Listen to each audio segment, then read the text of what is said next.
We all know the reputation of motovloggers here in the Philippines, and meron isang nagbubukod tangi na I think is the best motovlogger ever. His name is Exposed. I'll show later kung sino siya, but for now, if you don't know, now you know. I'm MQZF and I've been doing YouTube for the past year, and I've been talking about Filipino social media culture that's interesting to me. Bakit nga ba ganun ang reputation ng mga motovloggers here? Well, una, entitled. Pangalawa, they just put stickers everywhere na kung saan ka man kumain. If meron pang pinuntahan na karinderya or something na kainan, pares, goto, whatever, yung counter nila is punong-puno ng mga stickers. And minsan di mo naman din sila kilala, magugulat ka na lang, ang daming stickers, which means sobrang daming motovloggers. And di ko naman din sila nakikita other than actually in the road or dun sa mga stickers nila sa counter. And ano ba ginagawa nila din? Well, motovlog. Actually just riding a motorcycle, tas nagvo-vlog sila. Sometimes prank, minsan kaasiman lang, just incel behavior. Pero yung isang nagbubukod tangi na I actually really like this guy despite, you know, motovloggers can be maasim. Motovloggers can just be obnoxious, stupid. I'm gonna show a bunch of clips that I like from this guy, and his name is Exposed. Lakas ng kalansing mo, boy ah. Ito, taxi. Baliches, galing Valenzuela. Sige, pwede na yan.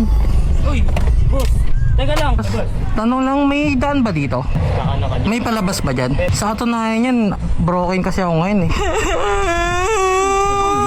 Ano bang ginagawa niya na different from the others which makes him stand out? Well, first, he's actually doing everything obnoxious. He's just going up in everyone's spaces. He shouldn't actually be viral. Pero di naman siya, I wouldn't think na kasama dito yung pogi kasi siya eh, sikat kasi siya eh, kaya gano'n na talaga. No, I think it's just himself kung bakit nagkakaganito siya. I don't really watch a lot of motovloggers in the first place kasi yun nga, I just don't watch them kasi why would you unless you're a motovlogger yourself. Then I think it's just motovlogger to motovlogger loving happening here. But yeah, I like this guy kasi ang ginagawa niya different is like, I wouldn't say, I'm gonna sound old, pero patok sa Gen Z.